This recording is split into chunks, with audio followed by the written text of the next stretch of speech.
Yeah, we are live. Vishnu, over to you. So, good evening, everyone. Welcome to the 51 edition of the Geeknight Coimbatore. Geeknight is a monthly event to share knowledge with everyone. Geeknight is organized by ThoughtWorks. It is open forum for presenters and participants. If you want to share, if you want to be the speaker at Geeknight, please use the link we will be posting in the chat later. In this edition of Geeknight, we are having Prakash Subramaniam. He is an application developer at ThoughtWorks. He will be sharing his knowledge on distributed data mesh today. If you have any questions, please drop down in the YouTube chat. Now I will hand it over to Prakash. Thank you, Vishnu. Right. Are you able to see my screen? Yes. Yes, Prakash. Right. Good evening, everyone. My name is Prakash. I've been a developer throughout my career, playing, of course, different roles in development, programming, of course, tech lead, architect, and so on. I love technology. That's a topic that I'm recently been following, and also something we are applying in one of the projects that we're working on in ThoughtWorks that I'm part of is data mesh. Right, I'm sure some of you would have heard about this term data mesh.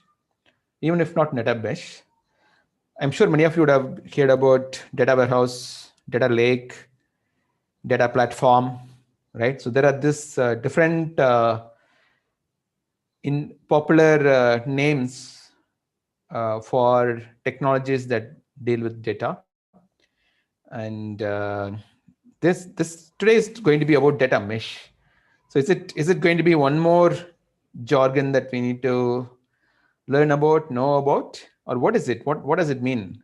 The word, I think the key words are data and mesh, right? So those two have interesting meanings. Mesh, as you know, in fact, as you can see from the picture as well, it's something different nodes or connecting different nodes, right? That is actually a mesh. And data, of course, as you know, it is data. The combination of these two makes it data mesh. And how does it make it data mesh? I think let's talk about it today. Before I get started with the topic, I'd like to give acknowledgement to this content. This topic, of course, the data mesh as a technique or an architectural approach, or you can say implementation approach, was the name, of course, was coined by Jamak, and most of the content in this deck has been created by Jamak. She is based out of North America. She is a thought worker. She is a director of emerging technologies. She's also passionate about distributed computing, and she has done some engagements with our clients where this data mesh as an idea has been tried, implemented, and of course, it has since last 2-3 years. This idea has spread across the globe, and of course, for last 2 years, I think in India also we've been doing some projects which is aligned with the data mesh thinking. So going into data mesh, Joshua Campbell had said that everything starts with a story. So I think that's I think good way to look at that. He's a professor of literature, and the example story that I would like to share, which is a story I heard from Zamak in one of the presentations also, that we gave to in ThoughtWorks, the internal forums. And it's a very similar story we have seen in ThoughtWorks India as well, right? In our engagements with our clients, is the story of data, right? What happens, historically, if you see, data is such a, at the end of the day, when you think about any applications that consumers use, it could be mobile app or websites or any other applications, some data is generated, right? And you have operational systems, popularly known as transactional systems, where data is stored. And there is always some, without data, the application has very less meaning, right? There is, even like you take an example of ticket booking, right? You do a train ticket booking or flight ticket booking. Ticket booking, there's a logic, right? Which is actually the behavior comes in. but the reality of the business is always determined by what data we have, right? And of course, as we have more and more modern technologies and more and more social networking and other channels opening up, we have a lot more data being generated, right? And the reality we've seen with our clients is that there's a lot of data is nothing new, right? Data warehouse has been there for multiple decades now. Data lake has been there, is being talked about in the industry for the last 10 years now, right? And if we talk to clients, or if you look at the what's happening in the clients, the success story is, there are not many success stories, right? But in terms of the investment that's happening, every year there is a significant increase in investment. Like for example, just between 2018 and 19, the investment that is going into big data and AI is increased by 66%, right? And how are the returns for the investment? And that's actually this one, right? Which is the failures from these investments are also growing, right? And why did it fail? And if you just measure in terms of, hey, the clients have a business goal that they want to create data-driven culture. Many cases they were not successful, or they were only partly successful. Treating data as business assets, again, not completely successful. And competing on data and analytics. When I say competing, we're talking about competition, right? With competition. So every dimension, every measure you look at, the failures are glaring, right? It's not to say all the work has failed, everything has failed. Of course, there are some success stories as well, or there are some partial success stories as well. But in terms of percentage of failures, if you compare with the operating systems or transactional applications, the data world has a lot more failures to talk about. So in ThoughtWorks, we started kind of deep diving into why that's happening. What are those causes of failures? And to talk about what are the causes of failures and what is this thinking about data mess? Is it something completely very different paradigm? We will see that soon. So before we get started, let's orient ourselves to what's happening in the industry, right? So when you talk about data, we're talking about two types of data. One is operational data, which is required to run the business. Like imagine if you go to a website like a ClearTrip or IRCTC or a Facebook, imagine that they lost all the data, right? Obviously, their business has to shut down, right? Because it's impossible, isn't it? So to run the business, as an example, if I go to Chennai, I book tickets. My booking is data, right? And that's how they run the business. On that particular day, when I travel to Chennai by a train or a flight, when they check for, hey, okay, who has booked the tickets, this information has to be available, right? That's when they are able to run the business. On the right-hand side, we have analytical data, which could be data or big data, depends on the definition of big data. As you all know, it is the volume, variety, and velocity, right? That determines whether it's a big data or not. But I think for this discussion, whether we're dealing with big data or not, that is not a parameter that we are worried about. Why would we do analytical? Why do we care about analytical data? That is more often used to optimize the business. For example, how is our sales in last quarter? Which areas we should focus on?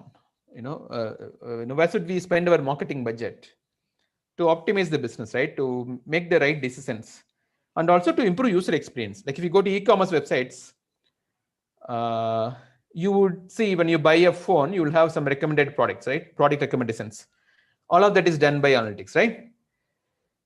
On the operational side, on the left-hand side, we already discussed, it is optimized for application logic, meant to take care of the day-to-day business needs. It captures the current state of applications.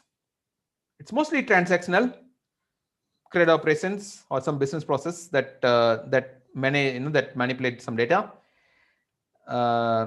Data is stored on the inside, accessed via APIs with modern applications. And the database could be again polyglot. You might have like RDBMS, you might have like a graph database, right? Document store and so on, right? Relational and so on. And if you look at the right hand side, it is mostly optimized for analytical logic.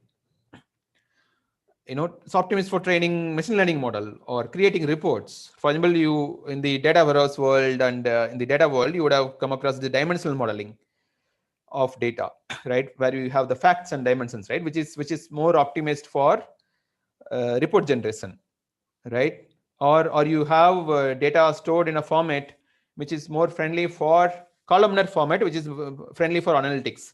The columnar format could be in data stores, or it could be files as well, right? If you're dealing with files like Parquet files, that is a columnar format, right? When you're dealing with analytical data, it is always historical. It could be real time as well, but it is after the fact always, right? The data always goes into operational systems first in majority, like 99.99% of cases, and then it comes to the analytical systems. And we always get the data in a read-only mode. We never try to manipulate data. We might generate higher order data, which is like a derived matrix, like aggregation. We might do some aggregation of data, or you might cross-pollinate multiple data together, and a new data emerges, right? So all of that is possible. If you think about like a profit as an example, that is derived metric based on multiple inputs, right? The cost is one of the inputs, the revenue is another input, and so on, right?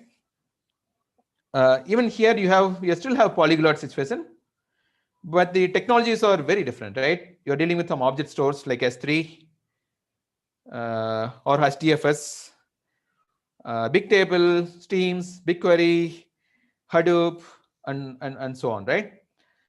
So the technologies are very different. The purpose is also relatively different. Okay, how do we bring the data? If you go with the conventional approach, we used to have ETL, the extract, transform, load in a data warehouse times, or these days with data lake, we have ELT, right? We'll talk about that as well. So the data warehouse.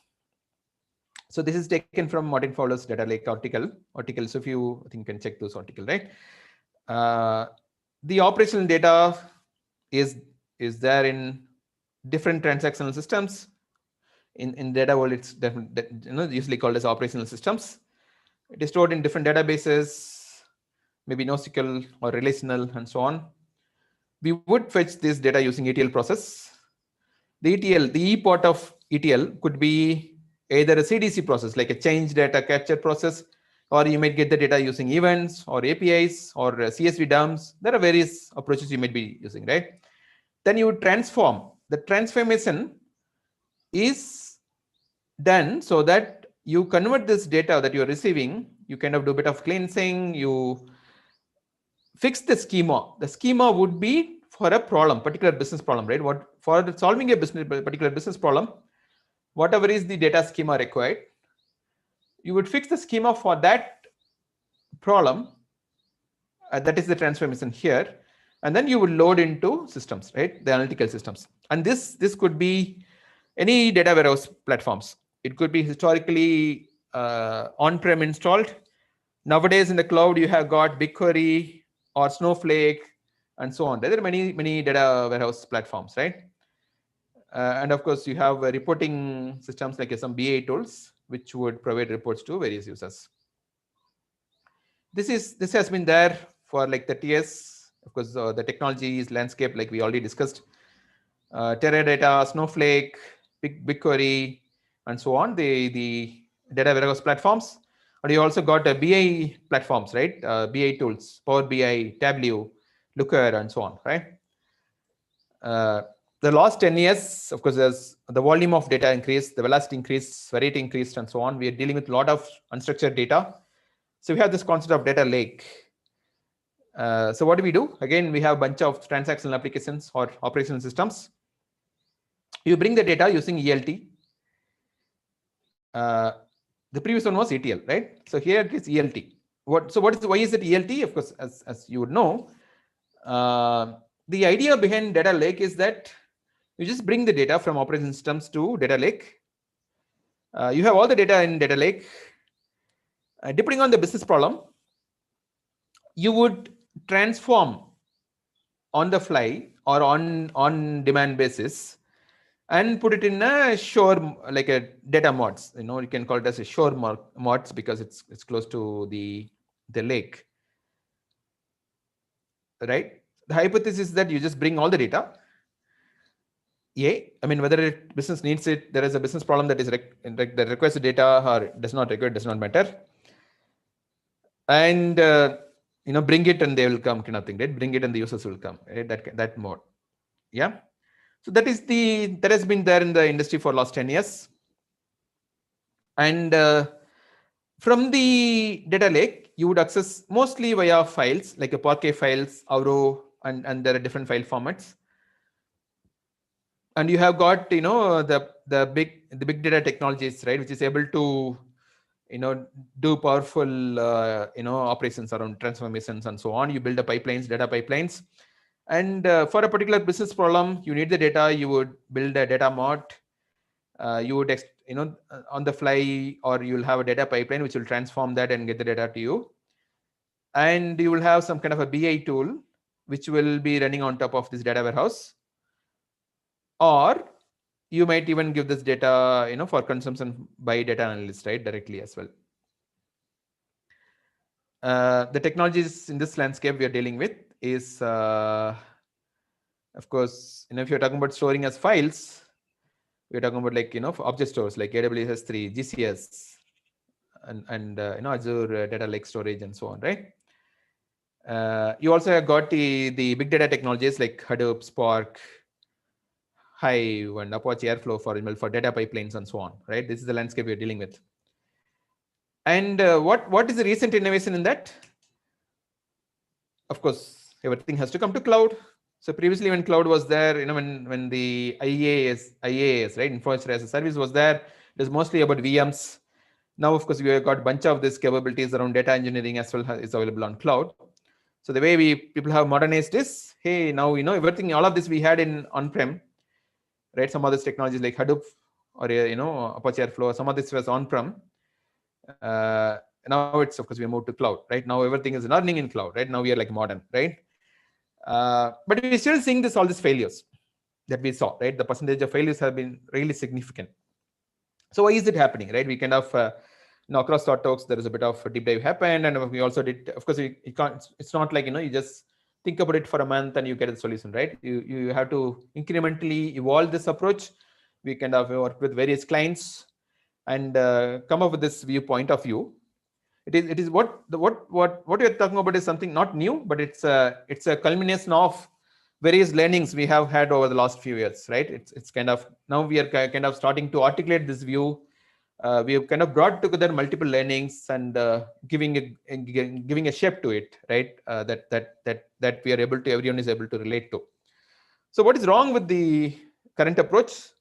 One is that in most of the companies, not necessarily in all the companies, in most of the companies, if you see that any of the data initiatives, hey, we want to make this company all data driven, or we want to do some data analytics, right? More often than not, it is done by a central team. A central team, the hope is that, you just bring data from all the source systems, source domains, and you bring the data here, and anybody needs any data analytics insights, the central team is able to provide, right? So you have the central team doing everything, right? Now the challenge is that the central team, sorry, just a second. Yeah, the central team does not have good context about the business problems. They do not understand the source data really well. They do not understand the business problems as well. Because think about it, right? In a large enterprises, you will have so many domains. Like in terms of, like, for example, if you take just a retail, you got different domains in terms of, for example, findability, like a products, shopping cart, and payments and accounts, inventory, and so on, right? A lot of domains, right? And it is impossible for the central team to know all the domains. Even if they go through proper knowledge sharing sessions, the domains are always evolving. The business problems are always evolving. Nothing is static, right? it is impossible for them to catch up, with the latest, what's the latest, right? Secondly, as anybody who's closely looked at data would know, even if the operation systems have all the validations in place, there is always some historical data in the transactional applications, and there will always be something ugly to that historical data, right? Some validations might have been only added recently. Some data might be incorrect, right? There's maybe some business logic which was incorrect and that polluted data and so on, right? When you look at historical data, not everything is perfect. And what is correct, what is not correct is impossible for the central team to know, right? Again, it goes back to, hey, lack of knowledge, right? They're not able to do that. The second one is, of course, the aspect of the silo, right? Which is the knowledge silos. So we have got a hyper specialized data engineers, really smart people, but you got the strict boundaries where, of course, they don't necessarily know what's happening in the both the sides, which is in the source side as well as the consumption side, right? And the architecture is orthogonal to the axis of change. So what do we mean by that is right? So, if you try and say, which is right, if in this kind of architecture, if you go back, right, in this kind of architecture, it is very difficult to scale. Different source systems, there will be new applications always getting created. You'll also have new business problems that need to be solved. It is impossible for the central team to consume all the source systems data, similarly solve all the business problems, right? It is impossible for them to prioritize everything. So there'll always be some business problems which is not answered, right? So the problem of scale is there. I think, as we always know, anytime you have a monolith kind of an architecture, you got everyone coming together at the same spot. That's a point of friction.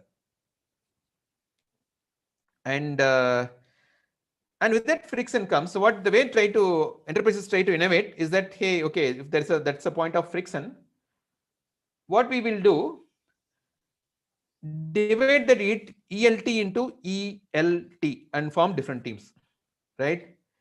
So like we had this ELT, right?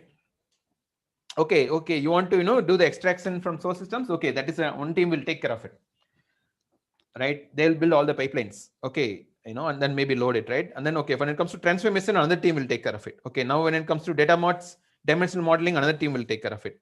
But they'll take care of that building data pipelines for all the teams. Again back to the same stage, right?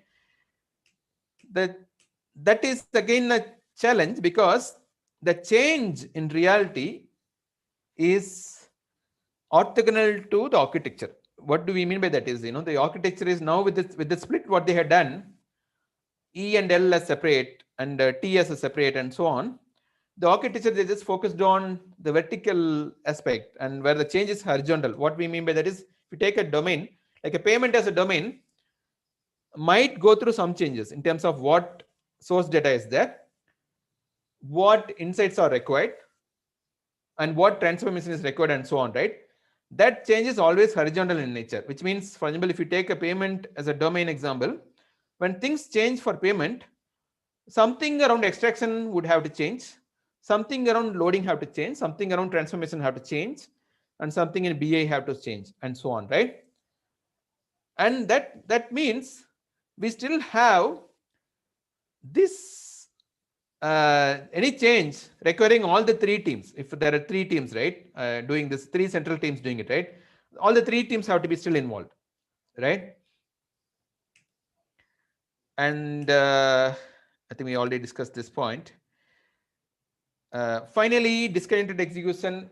When you talk about disconnected execution, we are talking about the central team disconnected from the source systems as well as the consumers of the data, right? And they are in almost their own world. And in summary, the challenges with the central architecture is that one is that the central team is owning everything. Do they have context? They don't have context. They are actually, of course, they are specialists, but the delivery is siloed. They don't necessarily understand the priorities of source systems and consumers of data. Even if they don't understand the priorities, they cannot attend to all the priorities because they're just one team or two teams and so on. And thirdly, they don't have domain knowledge. They don't have knowledge about the data. right? What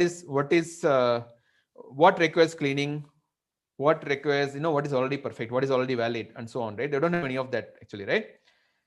And all of this execution is done with disconnected. Like source systems don't care about this anymore because there is somebody else who is going to worry about, all the solving data problems. Source systems are happily, the teams are working on the operational side of needs. The consumers of the data, again, they are not worried because somebody has to make this available. And these people are trying to execute this without context, right? And with the central architecture, which means the central team is always going to be bottlenecked. The central architecture is always going to be bottlenecked. As you know, any monolithic system with microservices architecture, as you know, the operation systems, we already talk about microservices architecture. Why do we go for it? There are multiple reasons. One is that there's no autonomy. If you have just one monolith code base, the same problem with central architecture as well, right? There's no autonomy, two teams. Everyone have to, be aligned. Secondly, the freedom in terms of the right technology choices cannot be made because it's like one central architecture. It cannot scale, if you have like just one central team doing it, you have so many problems to solve, they really cannot scale, right? And this is actually, and if you, in a nutshell, of course, the failure symptoms, fail to bootstrap, fail to scale sources, fail to scale consumers, and fail to materialize data-driven value. Of course, it's not to say no value is driven. I'm sure, of course, some value is coming out, but they could have had a lot more value, lot more meaningful value, right? That's something that could have been possible if it was done right. Okay, so if you are saying, hey, this is not right, okay, so what could be the right approach, right? Or are we talking about some incremental improvement, or are we talking about some kind of a paradigm shift, right? And that is actually where, similar to how we had a monolith architecture to microservices architecture in the transactional world. So I think our point of view is that it is time for us to make a paradigm shift, not do small incremental improvements, and bite the bullet and say, hey, whatever we have been doing, it is not working well. Let's step back and think what is not working. Let's try and see what can we do, right? And that is actually where data mix comes in, right? So from the monolith architecture, if we could just draw the analogy from our microservices world, right? If you're able to divide this problem into small incremental, smaller units, right? I mean, that's always a age-old approach, right? When you have a complex problem, try to decompose it into smaller digestible units of problem, right? So what could that be for data lake? So you've got one monolithic data platform or data lake.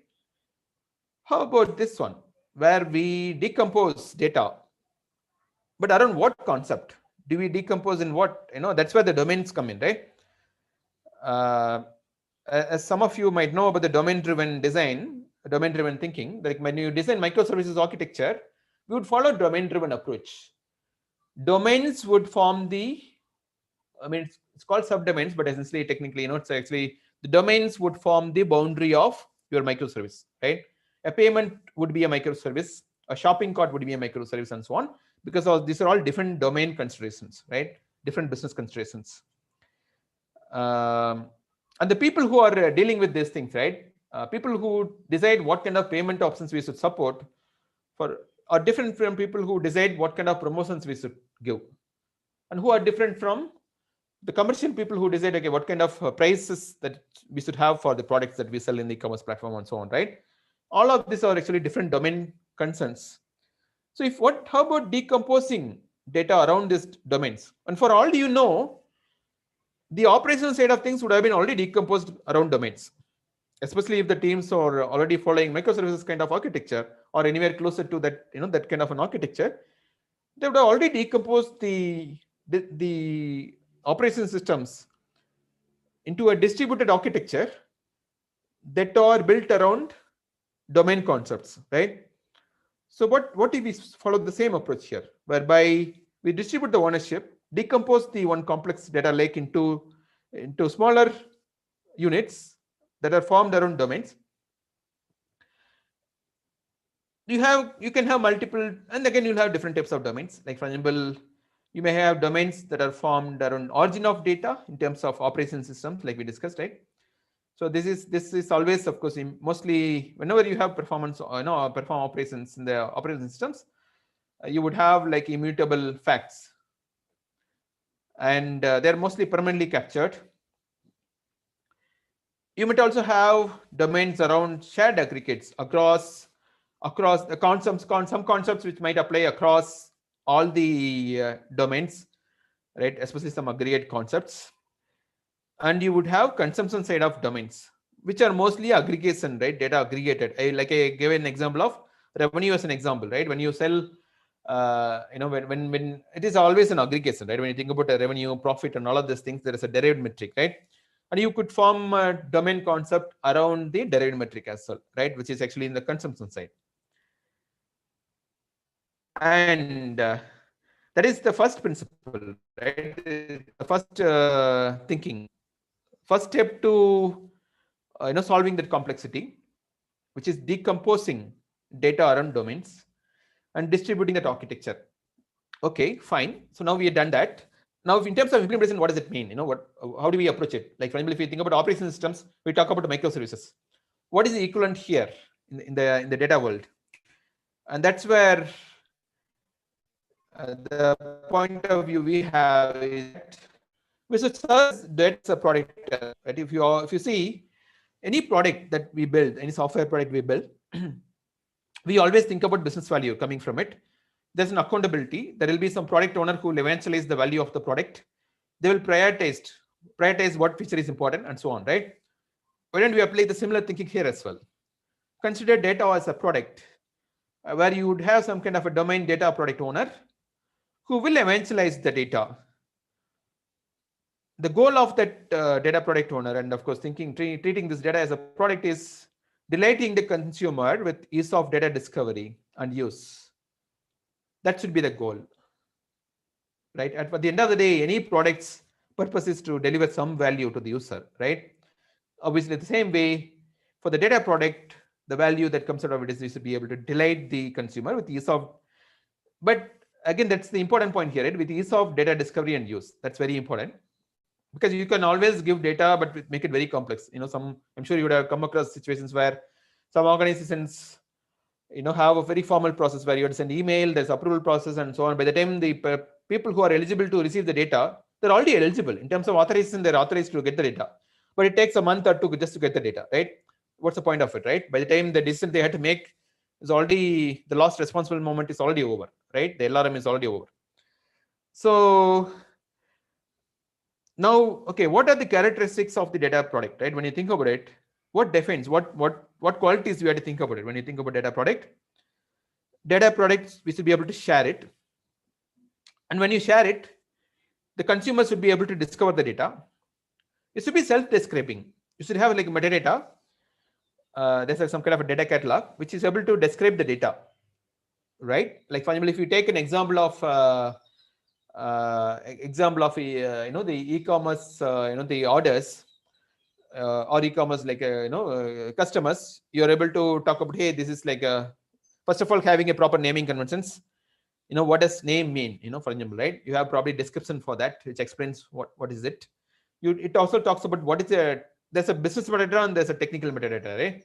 The business metadata could be, let's say, the amount. The amount could be the order value, right? Or you can say total order value, or you can say line item value, right? That is the business metadata. The technical metadata would be, what type is it? Is it amount is going to be always numerical? The name of the customer is always going to be alphanumeric, and so on, right? Some other technical metadata, right? This should be addressable, which means addressability. A good example of addressability I can think about is a simple HTTP addressability, right? Anytime you go to a web page, you are able to share a URL. Similarly, if you go to a Google Drive, you are able to right click and share a link to your friends or colleagues and so on, right? Same way, of course, we have in Facebook, you're able to share and so on, right? That is actually, which means when you click, when you share something with me, when I click it, I'm able to go to that exact resource that you have shared with me, right? Which means which means you have managed to get an address to that resource. If it is HTTP world, the address is URI, as you know. In the data world, it could be maybe even a link to a S3, like if you have a Parquet file, maybe you have a link through S3 bucket, which may be with S3, right? Or you have a GCS link, or you even expose it via HTTP, right? It's up to us how do you address it, but you should have addressability. Trustworthy, like as a data product owner and the team, the source team is better placed to guarantee the trust. The trust meaning whatever the data is saying is the data correctly saying, right? Like I said, due to historical reasons, there is always some information which may be incorrect in the transaction store, right? And later they fix it due to bug fixes, or they make bug fixes and they fix the data, but the old data may not have been fixed, right? Now, how do you know whether the data is correct or not? That is something the source systems, the teams that work with the source systems, they should guarantee that this is trust, or they should say this data is certified, this data is not certified, right? So that the consumer knows what data they can rely on. They can maybe ignore, let's say there's a 5% of the data have error, they mock the data that have error, so the consumers can ignore the data which have error, right? That's when the trust comes in, right? And the last couple of points is interoperable. So what do we mean by interoperable? It again goes back to this point, which is okay, similar to microservices, right? If we decompose our entire data world into smaller data products, how can one domain consume other domains' data? You need to have some standards, interoperability standards defined. What do we do in microservices? In an enterprise context, you would agree, hey, all of us would use REST APIs. Let's all follow this naming conventions. Let's all agree to this way of authorization. All of us will follow OAuth authorization, and this will be our authorization server, and so on, right? There is a standards. We adhere to some standards, and that applies here as well. Defining standards that bring interoperability across different data domains, right? And the last point is security. If we just make it easily data share, you just share the data, discoverable, and so on. What happens to security? That's foremost important, right, than anything else. So if you make it, the important thing is, make the data products should make it the data discoverability very easy. It should make it very easy to use as well. And customer can discover the data, they're able to consume easily only when they're authorized to consume the data. If they're not authorized, they should have no access to the data, right? That's when the security comes in. This is the second principle or second pillar of the data mesh. And when you talk about data product, this is an architecture quantum, or this is the smallest unit around which a domain concept is built, right? Or the data concept, a data set is created, and so on, right? So it's always historical and read-only access to data. And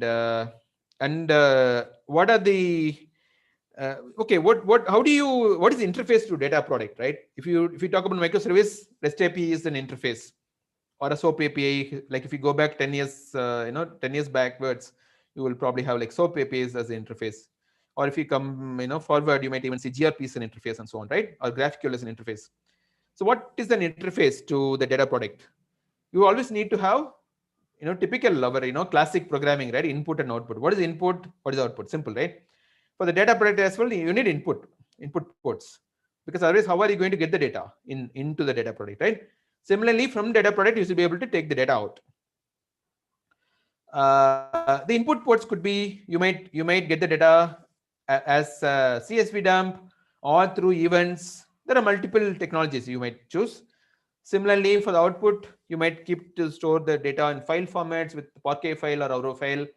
You might also expose SQL as a standard. Why SQL? When you're dealing with data, you need some way to query the data, right? You want to be able to select the fields that you care about. You want to be able to filter some fields based on some fields, right? Country specific, India specific data as an example, right? So that is something, obviously, historically, as you know, SQL is the popular language which provides these capabilities. So the interface could be SQL. If you want it through APIs, it could even be GraphQL. GraphQL is, as the name says, it is a query language, but over HTTP. So even GraphQL could be another alternative. Finally, we would also need some control ports, meaning the ports that give access, right? Some interface for the data product owners or the business owners, right? To be able to control this data, which means through the control ports, you're able to define the access policy, like who can access what, right? Some of this you're able to enforce it, right? Or you're able to approve access and so on, right? When somebody requests for data, you're able to approve the access and so on, right? You need some control ports. That is actually, if you look at this as an architecture unit, like architecture quantum, if this is the data product, and these 3 ports are very, very important. And the third pillar or third principle that we care about when you think about data mesh, the question could be, hey, so far we had one central team who had brilliant data engineers. They knew data engineering really well, and we have operational systems, teams who knew full stack development really well. They know about React.js or microservices or DBMS and so on. Now, if you are saying, hey, if you are going to decompose this and give this responsibility to teams who know the domain well, which means we are going to give this responsibility to the teams who are handling the operational systems, but they don't have the skill set to build the data lake, right? What do we do? And that is where the third pillar comes in, which is we had to enable autonomy to the operational teams, right? And that's where the central team comes in, right? We would still need a central team who have expertise in the data and big data technologies. They are mostly, of course, data engineers and maybe data scientists in some cases and so on, right? They build a self-serve data infrastructure or a platform which is able to abstract the technical complexity. So if if my team is handling an operational system, I should not have to worry about different storage formats, different transformation technologies, Spark, Hadoop, and and so on and so forth, right? What is the best? What could be the best practices in Spark, for example, right? Just getting deeper at Spark only takes so much of time for data engineers, right? To gain mastery over it. So it's impossible for all these teams to know all of these things, right? And that's actually where the central team would provide an abstraction around this technical complexity, and they provide a platform so that the teams that deal with, though this is the platform that we're talking about, right? With this platform is able to take care of a bunch of these things. In a way, the operational systems, or the teams that are dealing with operational systems just worry about the actual logic that they need to worry about, right? Hey, what should be our cleansing logic? How do we, what data needs to be cleaned up? What should be transformation we need? Okay, this is the business logic required for transforming data, right? And writing that logic and so on, right? So that is what they should be worrying about. And finally, all of this forms an ecosystem, and we want to have some kind of a federated and global governance. And it's very important to think of this as an ecosystem. And an analogy I would like to give for ecosystem, if you think about airports, of course, now of course, not many people fly, but if you think about airports, or even bus stands, for example, right? Private bus stands or any bus stands, there are passengers come to bus stands. There are buses come, and of course, driven by some private companies or government employees or the private employees, and the passengers are able to avail the service to move from one place to other, right? As simple as it. So it's an ecosystem. Why it's an ecosystem? Unless passengers come in, buses have no value, right? And similarly, the bus stand, if you think about bus stand is like the platform, right? Bus stand is an ecosystem where you have like buses coming in. You also have ticket counters. You also have maybe some other vendors who, like restaurants who provide food and so on, right? There are different the producers and consumers, or you can say the buyers and sellers coming together, and there is a value exchange happening, right? That is like an ecosystem, right? And another example is airport. Airport is again same thing, right? You got airport. Airport is like the platform in a way, right? On top of the airport, the value is provided. What kind of value is provided? The travelers are able to fly to their destination, but while they do it, there is also additional value provided.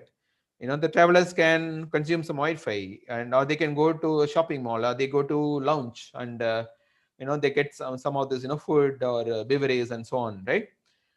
So which means there are different parties coming together. You have got an airport, which is like the foundation or a platform. You got the sellers of value coming in, which is like aeroplanes, like meaning the flight operators who provide flight services. You got the ground operating services, right, which is actually separate from the flight operators. The ground operating services provide some support services to aeroplanes, or they may bring. You got like Indian Oil or Reliance bringing petroleum, or the ATF, it's called, right, the aviation turbine fuel. And you got restaurants who provide food and so on, right? There are different parties coming together and to provide the services. And there are availing, people are availing services, like the passengers are availing the flight services, or they're getting food. The aeroplanes, of course, they're taking fuel and so on, right? That is an ecosystem, right? The same ecosystem we are talking about here, right? Where we are talking about creating a self-serve platform that enables this value exchange to happen, where you're able to have the producers of the data coming in. They are able to publish the data. They bring the data, they ingest the data, they're able to cleanse and transform all this and provide, and make it trustworthy, make it addressable, make it discoverable. But some of these features of this platform will provide all of these things, right? The discoverability might be already enabled by platform. Let's say they already have a website, they already provide, if you just go to this place, you click the domain, let's say payment is a domain, the data is already discoverable, which means, all these producers or publishers of the data have to do is they declare. And what do they declare? They say, hey, this is my data product, and these are the input ports and output ports, and this is the metadata of my data that I'm going to have in data product. On all the other features in terms of data discoverability, and they also declare, hey, these are the security considerations, and the enforcing the security is automatically taken care by the platform, right? Discoverability is automatically taken care by the platform, and so on, right? And similarly, consumers come in, they sometimes, based on the rules, they may be already eligible to consume the data. Sometimes they might request for an approval. The approval process, again, the workflow might already be enabled by this self-service platform, and the request will go to the publisher, and publishers decides, yes, I would approve, or I reject the request, and so on, right? So, and that kind of an ecosystem forming up, right? The data platform provides these capabilities, but without these producers and consumers coming together, this has no value, right? Any common considerations that anything that is commonly done across these producers and consumers, that can be added as a feature in the data platform.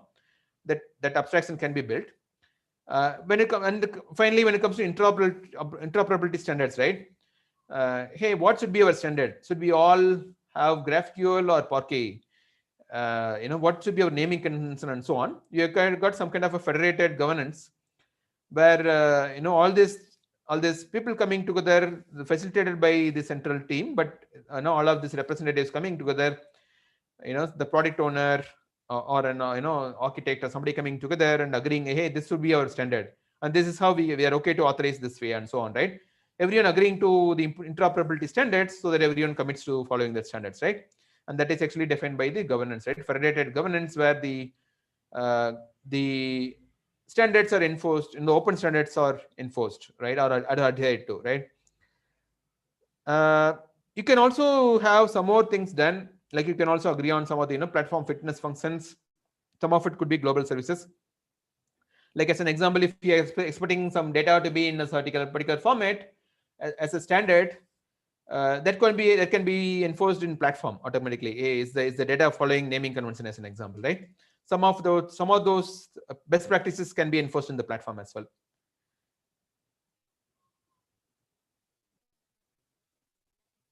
And with all these 4 pillars, we are talking about a cycle where operational systems and data analytics world are very closely connected.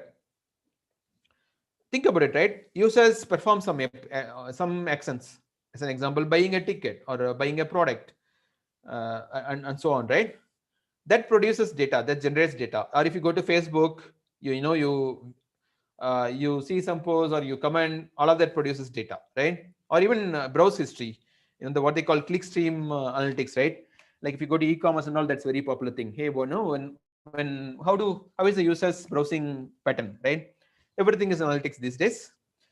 Everything generates data, and that data is ingested, and around domains we form data products, and these data products are created on top of the data platform, and through the transformation, all of that that is done in the data products, we finally get some analytics, right? You might even choose to, it could be data scientists taking data from these data products, or we might create some data mods from these data products, and using BI we might get intelligence, like some insights generated. Either there's a machine learning or there's a traditional reports. But of course, as you see nowadays, people talk about actionable insights. What does it mean? Just creating some reports in some BI tool is useless. We should probably focus on KPIs, the KPIs that drive decisions, right? That is actually what's called actionable insights. And through these actionable insights, how about this one, right? Which is, what if this actionable insight is connected to the operational system automatically, right? Which means the actions that users perform is already data driven. In some form, it is already happening, right? When you think about it, just simple thing. When you go to YouTube, you start watching some videos. Next time you go to YouTube, you will already be recommended, similar videos. How is it done? You are in an operational system, but the recommendation engine behind the scenes has already done the analytics, and it tells, hey, Srikesh, as a user, is fond of this type of videos. Let me send this type of videos. Everything is automated, right? And same would apply to any. You can think about e-commerce. When you go to e-commerce, when you buy a phone, they would recommend a phone cover, or something that helps around with maybe a power bank and so on, right? So everything is analytics driven, right? In the consumer industry, it is a lot more recommendation engines, and everything has been already there.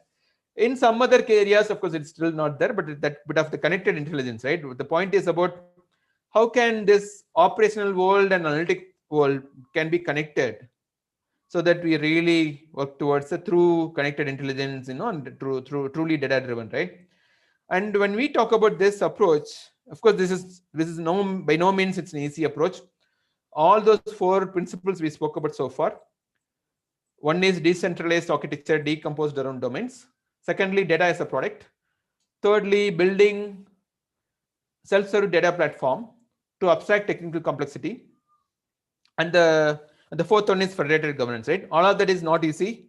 Even in fact, within ThoughtWorks as well, we are going through the journey. Like for example, I am part of the data program, where we are, of course, working towards data-driven goals for ThoughtWorks, with ThoughtWorks as for our own needs as well, right?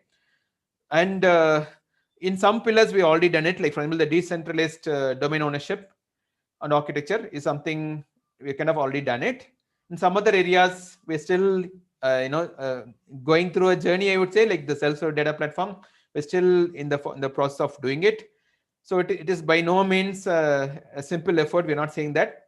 But I think in ThoughtWorks, of course, we'll true believers of iteratively doing it, iteratively, learning, like do something, learn from it, take it to production, learn from it, again, iterate, keep iterating it towards the desired state, right?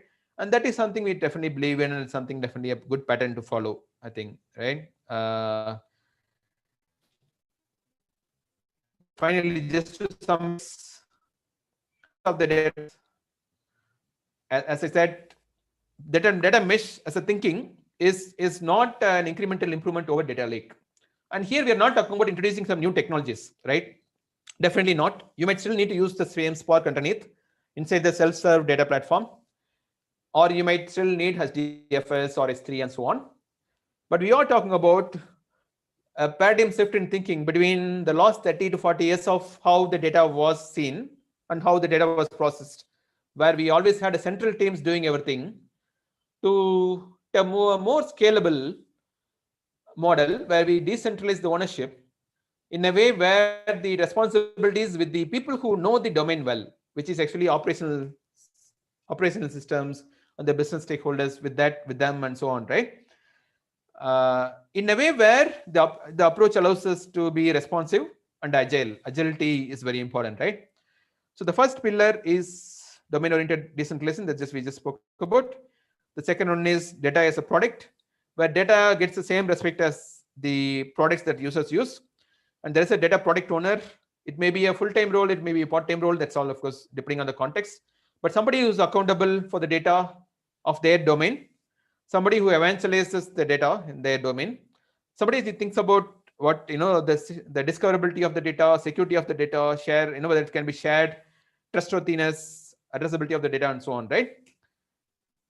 And all the technical complexities are abstracted so that a generalist engineer working in the operation system is able to ramp up faster and start contributing with minimum learning. Of course, there will be some learning required still, of course, no doubt about that.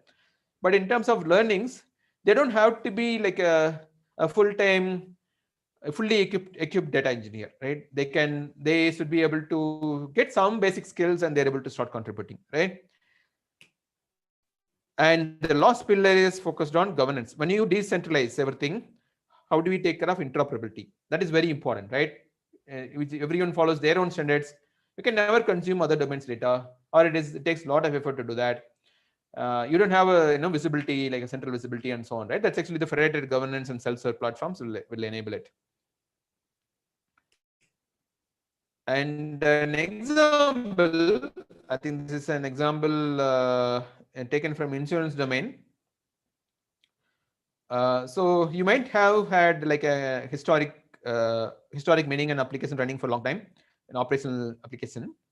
It's a call center application. You are talking about insurance claims, and that data goes to, let's say, an RDBMS. And it could be a mainframe. In this example, they're assuming something very legacy software where trying to, if you ask them to publish an event as an example, they'll be clueless of how to do, or they may not even have knowledge of what's happening, right? Because it's maybe 30-year-old system. In that kind of cases, you would do CDC, like change data capture kind of approach, where with RDBMS, you work with RDBMS, you'll get the data out using CDC. The data comes through the CDC as the input port to the data product, and you do some cleansing, you do some transformations and so on. The output could be daily snapshots of the claims, right? And that is stored in underneath in the data self-serve data platform. It may be stored in S3 or somewhere, and in the form of maybe some Parquet files or something like that, right? And let's imagine that you also have a modern application which is meant for online claims, because people also now, let's say, you can have claims over online as well, right? Nowadays, right? You can go to a website or you can go to a mobile app, you do that. And that is something, a modern application. The team is equipped to publish events. So they publish events, and the input port then happens to be through message broker, right? You'll have the events coming in. You again have data product where all this, some of those basic things required to bring the trust, to bring the addressability, to bring the standardization happens, like in terms of cleansing, transformation, naming, and so on, right? All of that is happening, metadata, like for discoverability and so on, right? And finally, of course, it could again be sent. I think interesting thing is, right, in our experience working with various clients and also even seeing inside ThoughtWorks' own needs, we always see that most of the analytics needs can be still and even today answered with historical data in a batch process, right? Like a daily snapshots of sorts, right? You might have some real, like a streaming scenarios, like a clickstream kind of scenarios, right? If based on my YouTube, browsing pattern, the YouTube has to recommend the next video to me, right? It may not be batch process, right? Because it is almost near real time. So there may be some streaming use cases. Yes, agreed. But you could also have, hey, in terms of the consumers, when the consumers consume, they don't necessarily have to look at call center claims separate from online claims. Maybe, even though there are two teams here, maybe there is a, in terms of claims as a domain concepts, more, this is actually where the consumer domain comes in, right? We might have another data product which actually takes in data from both these systems, and that is the input data port for us. And again, it gets there's an output port where you take the daily snapshots and events and so on, right? So that's also that's also another and this is one of the examples, right? It's not to say this is the only approach. There can be many different possibilities. Just this one example. The other example we have is with insurance claims domain, which is something we saw sometime back here. The right hand side, of course, is consolidated claims. You've got a members as well, right? What we're talking about is the members who make claims, the member information, right? That's a members domain. You've got the claims domain. And again, you have data product here. And of course, you've got the output port where you have the daily snapshots. And you might have a higher order domain which talks about members assistance domain. So this is with an assumption. It's not an assumption. I would say it's taken from one of our client stories. The client wanted to understand the members who are going through some challenges with claims, right? So some machine learning had to be applied. They wanted to detect some anomalies as well. The anomalies in terms of towards the goal of helping the members who are going through some challenges, right, in their insurance claims. And for that, if you think about it, this is actually the example of the consumption domain, and this is still oriented towards solving a business problem. It takes claims data from this data product. It consumes data from members domain, and there's a data product which focuses on the assisting members. The goal is to assist the members, right, in their claims. And the output ports would be the output data. The output data, if you see, we may not dump the same claims data and members data, right? You more often the output is only the data about the members who need assistance, members requiring assistance, which would be not all the members, right? Only some members would need assistance, and that is determined by a machine learning algorithm that is run as a data pipeline in the data pipeline, right, inside this data product, right? So that's an example. That's an example, right? So for a moment, so what's next, right? So this is a famous quote from Alan Kay, who is a computer scientist. The best way to predict the future is, of course, to create it, right? And we are talking about a paradigm shift from the current times of. It is not to say every company is like this, right? Just to say, we are just saying this is a pattern we are noticing more often than not, right? I think which is more like a common pattern is coming across the multiple clients. From a world of centralized data ownership and governance to a world of decentralized ownership with federated governance, from a monolithic architecture to a distributed architecture that are based on domains. The data is decomposed around domain concepts, right? And the ownership is with the people who know the data well, who understand the domain really well. Pipeline as a first class concern, where basically what this is talking about, it's not just first pipeline, where in a world of data lake, we are giving importance to Spark, Hadoop, Airflow, and bunch of those technologies as if I have higher order concern. What if we abstract the technical complexity in a way where the teams from operation systems are able to take care of their needs on their own without necessarily going into all the technical complexities. Of course, somebody has to deal with that, and that's why the central team who builds the platform will take care of it, right? Somebody has to build the platform, right? We spoke about the self-serve platform. They'll take care of it. And finally, thinking data as a byproduct. And we are talking about whoever cares about the domain, whoever is the business owners and so on, right? Instead of them thinking data as a byproduct, they're thinking data as their product, and they are accountable for the data quality. They are accountable to evangelize the data. They are accountable to make the data discoverable, and bring meaning to the data and so on, right? And I think there's an IN missing. From ingesting, when you more focused on data ingestion, to serving, from EL extract load, kind of process, to more higher order plane that focuses on consuming data for a business purpose. So to discover, consume, and link, and that's where the addressability comes in, right? Flow data through pipelines to publish data via ports. Pipelines becomes. So I think the important point I would like to highlight here is, it is not to say pipeline will not be required, right? Pipeline, with this new thinking, pipeline becomes an enabler. It's a tooling for a purpose. Pipeline is not a purpose itself, right? The purpose is, how do we make the data available through the ports, and from a centralized lake to warehouse and platform, all this thinking, to thinking about ecosystem of data as products, right? We move away from thinking of centralization, warehouse and platform and so on, right? So that's the the summary of the overall. I think the summary of our discussion so far.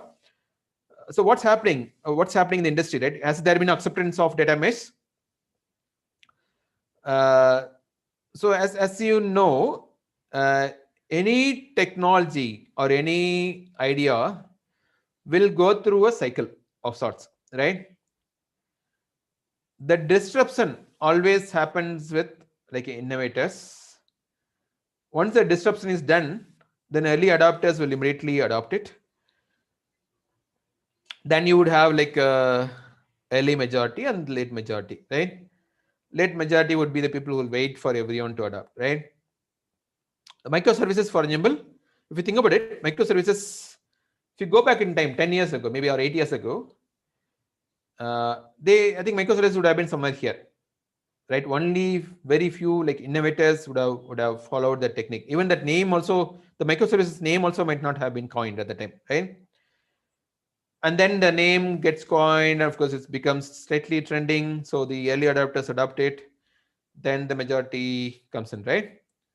So data mesh is currently, again, this is from InfoQ, not from ThoughtWorks. InfoQ, as you know, it's a very popular technology focused platform. It brings luminaries and experts from various companies to talk about, to bring that point of view, their point of view on different topics. Or they also do periodic surveys and so on, right? So data mesh is currently in the innovators area. We hope with more and more adoption, as we see, at least we are definitely, I think in ThoughtWorks, if you ask, how many projects we are doing, I would say most of the data, any new data initiatives that is starting, or any initiatives that are started in the recent times, last 1 year or 2 years, is more and more aligned towards data mesh approach. And as things start being adopted, and of course more and more, of course, more people will start adapting it and so on, right?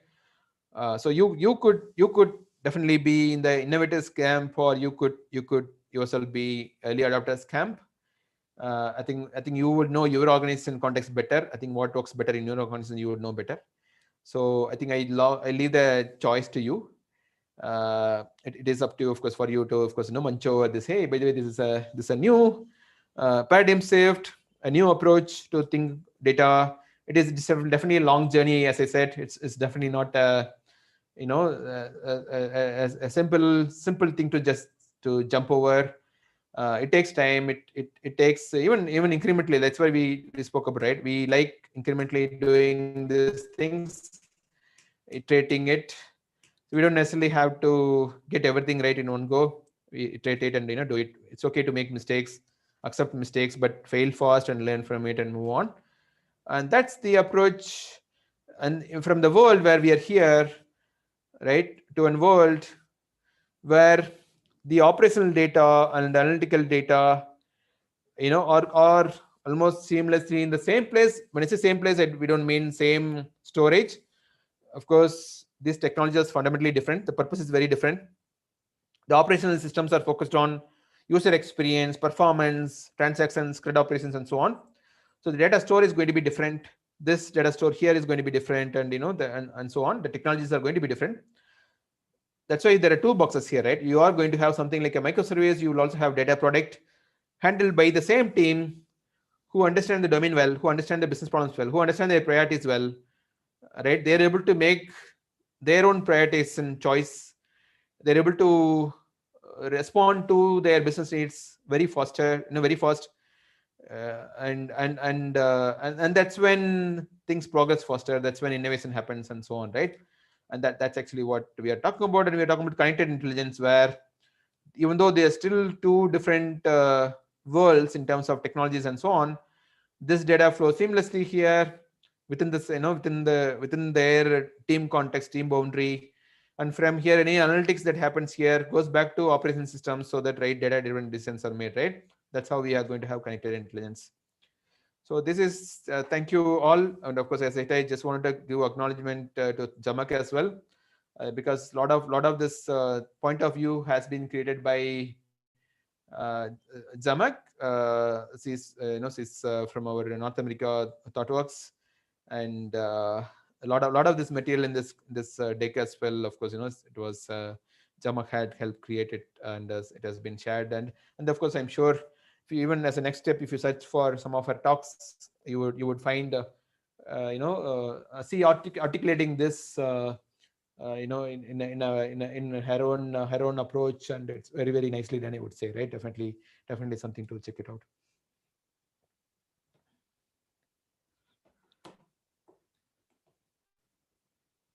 I'll pause here.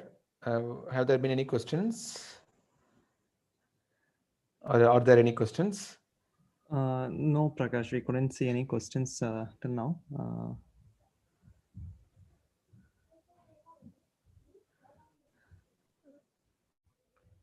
I think.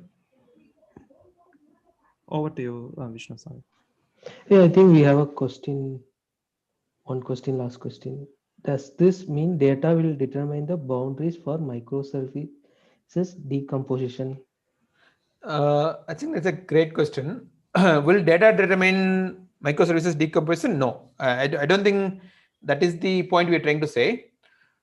What I meant was, if you think about how do we decompose microservices, we should try to decompose microservices in the way business operates around the concept of domains. And if you know, there is Eric Evans, talks about the domain-driven design, right? I think you can probably Google for it if you're not familiar with that, right? The domain-driven design as a concept, as a foundation to decide the microservices boundary, right? In fact, Eric Evans says, a domain, and what is a domain, right? A business of the company is a domain. If you take examples like a banking as an example, what is the business of SBI? They're into banking. Maybe they're also into insurance, right? So banking is a domain, insurance is a domain, and so on, right?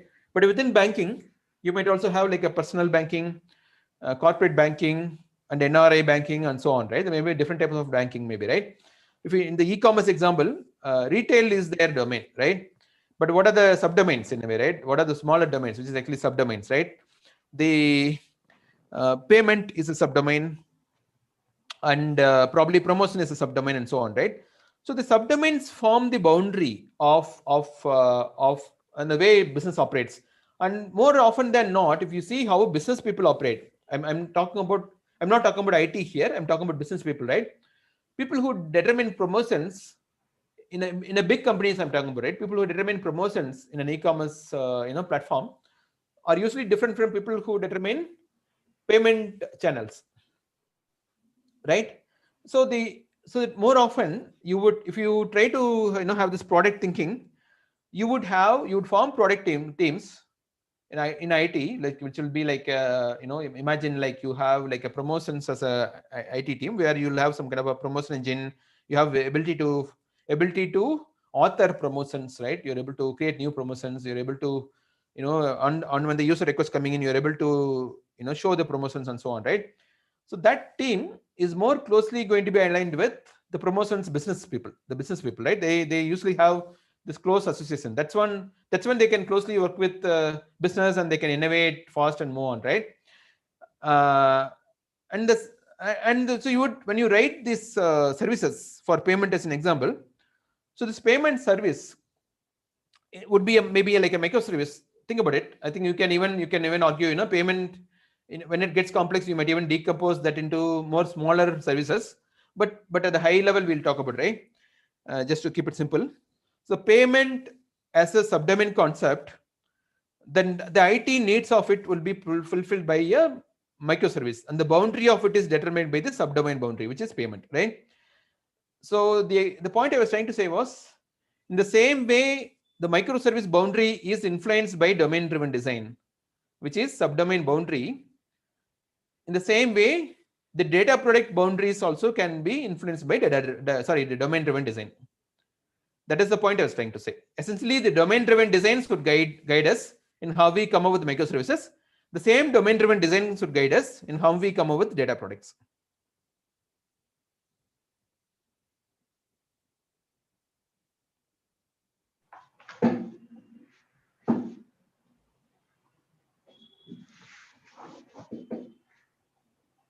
Any other questions? I think that's all, Prakash. We had only one question. Cool. Thank you, everyone. Really appreciate your time. Please. I think every third Thursday, of course, we have Geeknight happening. So there are some interesting topics getting discussed. So please do continue to join us. And if you have some really interesting topic to talk about, definitely you're most welcome to come and present in the Geeknights. And of course, please do bring your friends and colleagues as well, so they also benefit from this community events. Over to the organizers. I think Prakash mentioned, so we came to the end of the session. So thank you everyone for joining. We'll be seeing you on the next Geek Night on January. And we have also posted the feedback link in this chat box. Please provide us your valuable feedbacks. Yeah, thank you all for joining. Thank you, everyone. Have a good evening.